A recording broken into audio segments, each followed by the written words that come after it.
آئیں مل کر نیکیاں کمائیں، مستحق اور نادار بچیوں کے گھر بسائیں، ہمارے ساتھ مل کر ان کی شادی کے اخراجات کا بوجھ بانٹیں، اپنے صدقات اور عطیات MTJ فاؤنڈیشن تک پہنچائیں۔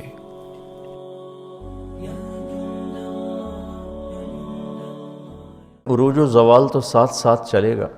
الحرب سجال بیننا، احد کے موقع پر آپ نے کہا تھا وَنَنَالُ مِنْهُمْ، یہ جنگ حق و باطل میں چلتی رہے گی، کبھی وہ جیتیں گے کبھی ہم جیتیں گے۔ عروج میں کیا کرنا ہے اس کے بھی اصول سیرت سے ملتے ہیں، جب زوال ہو پھر کیا کرنا ہے اس کے بھی اصول سیرت سے ملتے ہیں۔ زوال کے دور میں عروج کے جب اصول اپنائیں گے تو مار کھائیں گے، جو پچھلے 200 سال سے ہو رہا ہے کہ تسلیم کرنے پہ تیار نہیں کہ ہم شکست خوردہ ہیں، زوال شدہ ہیں، اخلاقی پستی مادی اسباب سے بھی زیادہ امت کے اندر پیدا ہو چکی ہے۔ تو وہ بدر میں 313 تھے تو آج 313 بھی نہیں ہیں، اور اتنوں نے یہ کر دیا اتنوں نے وہ کر دیا، تو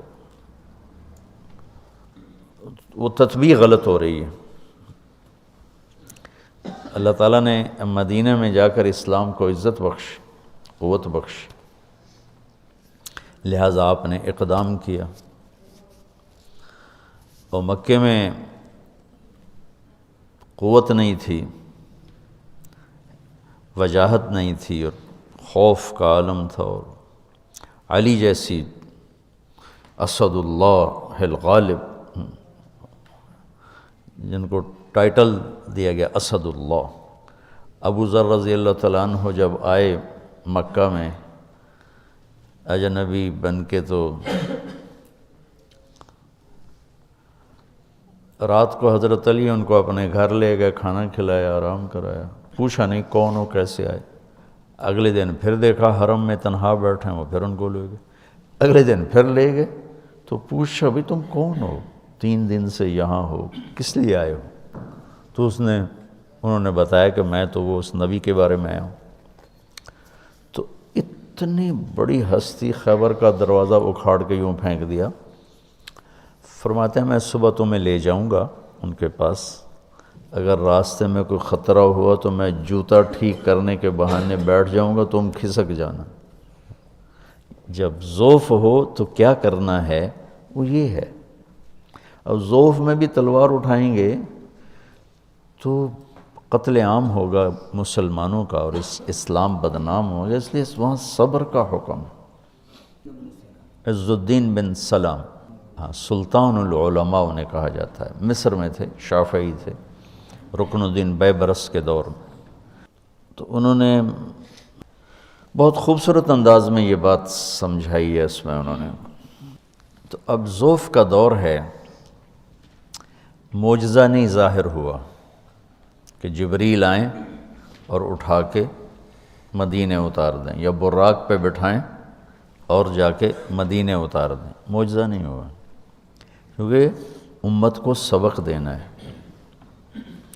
کہ جب ہم پہ زوال ہوگا پھر کیا کرنا ہے، طاقت میں ہوں گے پھر کیا کرنا ہے، قوت میں ہوں گے پھر کیا کرنا ہے، اجتماع قلوب ہوگا تو پھر کیا کرنا ہے، انتشار ہوگا تو پھر کیا کرنا ہے۔ یہ سیر صحابہ سے انتشار کا۔ تو یہ اس وقت جو قائدین ملے نا امت کو، قائدین، انہوں نے ان سے یہ سہو ہوا کہ امت کو امت بنانے کی بجائے نا، چونکہ 200 سال پہلے مغرب کا غلبہ ہو گیا، اس سے پہلے اس غلبہ اسلام تھا، تو جتنی تحریکیں چلتی تھیں وہ اصلاح نفس، اصلاح اخلاق، اصلاح احوال کی چلتی تھیں، جو علماء یا صوفیہ جو کوشش فرماتے تھے۔ لیکن جب باطل کا غلبہ ہوا 200 سال پہلے تو ایک رد عمل کی نفسیات پیدا ہوئی، تو باطل کا قبضہ ہو گیا ہے، ان کو نکالو، چونکہ تقریباً تمام اسلامی بلاک جتنے تھے سب پر انگلینڈ، فرانس، ہالینڈ، پرتگال، اسپین یہ قابض تھے۔ تو اس میں رد عمل میں چلی گئے ہماری جو تھی قائد جماعت جو تھی نا، قائدین جماعت، وہ رد عمل میں چلے گئے۔ اس رد عمل میں امت کی تربیت اور اصلاح کا کام پیچھے چلا گیا، اور باطل سے ٹکرانا وہ پہلے آ گیا، بغیر صفات کے اور بغیر تیاری کے۔ تو ہر جگہ شکست ہوئی، ہر جگہ بہت بری طرح پٹنا پڑا۔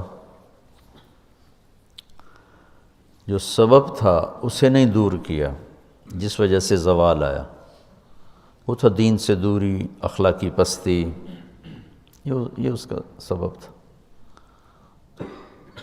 اس کے ازالے کی بجائے ان سے ٹکرانا شروع کر دیا، تو ہر جگہ ناکامی ہوئی۔ پھر جو یہ باطل مغرب نے جو ملکوں کا قبضہ چھوڑا، وہ دوسری جنگ عظیم کی وجہ سے اتنے کمزور ہو گئے تھے کہ وہ قبضے برقرار ہی نہیں رکھ سکتے تھے۔ 1940 سے 1945 5 سال وہ جنگ رہی۔ فرانس کا کتنی دنیا پہ قبضہ تھا، کتنا بڑا ملک ہے۔ جرمنی نے صرف 5 دن میں پورا فرانس قبضہ کر لیا، صرف 5 دن۔ پولینڈ پر 1 دن میں قبضہ کیا، آسٹریا پر 1 دن میں قبضہ کیا۔ تو جتنے ملک دنیا پہ راج کر رہے تھے ان کی جئی تئی پھیر دی جرمنی نے، یہ گھنٹوں میں فتح کیے۔ تو وہ اس قدر کمزور پڑ گئے کہ انہیں ان ملکوں پہ قبضہ رکھنا ناممکن ہو گیا۔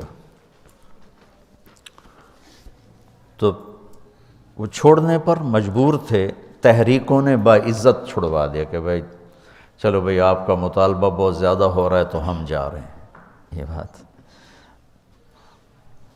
کبھی بھی نہ جاتے، کون چھوڑتا ہے اپنی مقبوضہ جات چیزوں کو، کون چھوڑتا، اس قابل نہیں رہے تھے۔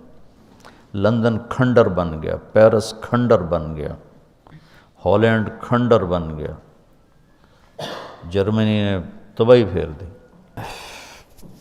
یعنی سیرت سے استفادہ کرنے کے لیے صرف بھئی یہ حدیث میں آئے اتنا کافی نہیں ہے، تاریخ کو پڑھنا ضروری ہے، نہ چیزوں کو محل پہ نہیں رکھ سکیں گے۔ قرآن کا، سیرت کا، تاریخ کا، محل وقوع، جغرافیائی ماحول عرب کا، یہ ساری چیزیں سامنے۔ کتب علیکم الصیام، الف لام ہے نا، ان الصلاۃ کانت علی المؤمنین کتابا موقوتا، الف لام، اقیموا الصلاۃ، الف لام ہے، آتوا الزکاۃ، الف لام۔ تو فمن فرض فیہن الحج، الف لام ہے، ٹھیک۔ اور دوسری آیت کیا ہے؟ وَلِلَّهِ عَلَى النَّاسِ حِجُّ الْبَيْتِ، تو معرف بالاضافہ ہے۔ جتنے فرائض ہیں نا یہ معرف ہیں، معرفہ ہیں، ٹھیک۔ اور معرفہ متعین ہوتا ہے، نکرہ غیر متعین ہوتا ہے، ٹھیک۔ تو کتب علیکم القتال، الف لام کے ساتھ۔ ہر بندگی کو نماز نہیں کہتے، ہر خرچ کو زکوٰۃ نہیں کہتے، ہر بھوکا رہنے کو روزہ نہیں کہتے، 2 چادریں پہننے کو حج نہیں کہتے۔ ایک مخصوص شکل ہے، ایسی شکل جو اپنی پہچان کروا دے، اس لیے تو اس کو معرفہ کہتے ہیں۔ تو قتال پر بھی الف لام ہے، ہر کلاشن کو اٹھانے والا جہاد نہیں ہے، نہ قتال ہے۔ اس کے لیے کیا شرائط ہیں؟ اس مضمون کو علامہ عز الدین نے بیان کیا، پہلی دفعہ قلم اٹھایا انہوں نے، یہ 7ویں صدی کے عالم ہیں، اور بہت خوبصورت۔ الف لام یعنی معرفہ کی صفات شرائط پوری کر کے ہوئے نا، ایسے تو نہیں جو کھڑا ہو جائے۔ جب یہ عوام کے ہاتھوں میں گیا، نماز ایک انفرادی فریضہ ہے، عبادات انفرادی فرائض ہیں۔ یہ جو جہاد بمعنی القتال، یہ حکومت کے جھنڈے کے نیچے کیا جاتا ہے، عوام اسے نہیں کرتے۔ عوام کے سپرد ہوگا تو یہ نتیجہ نکلے گا جو نکلا ہے۔ تو ضعف کے زمانے کے احکام اور ہوں گے، قوت کے زمانے کے احکام اور ہوں گے۔ لارڈ کلائیو نے 3000 کے ساتھ سراج الدولہ کی 50,000 کی فوج کو شکست دی۔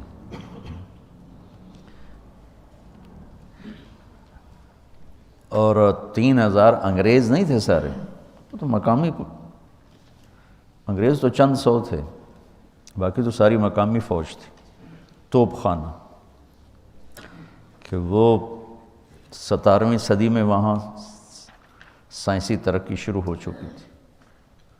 تو توپ خانے کی وجہ سے ان کے پاس وہی تلواریں، ادھر پورا توپ خانہ تھا۔